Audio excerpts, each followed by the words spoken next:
கொசுவால் பரவும் அரிய வகை நோயால் பாதிக்கப்பட்டு அமெரிக்காவில் நோயாளி ஒருவர் மரணமடைந்துள்ளார்.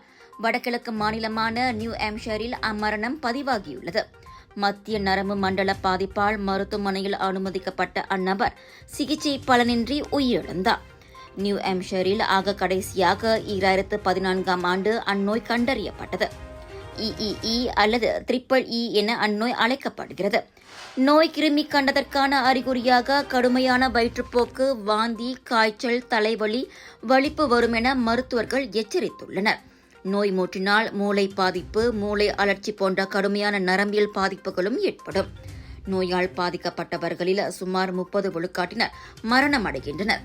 நோயிலிருந்து மீண்டவர்கள் உடல் அல்லது மன ரீதியாக பாதிப்பை எதிர்நோக்குகின்றனர். அதற்கு சிகிச்சை அளிக்க தற்சமயம் தடுப்பூசியோ மருந்தோ இல்லை.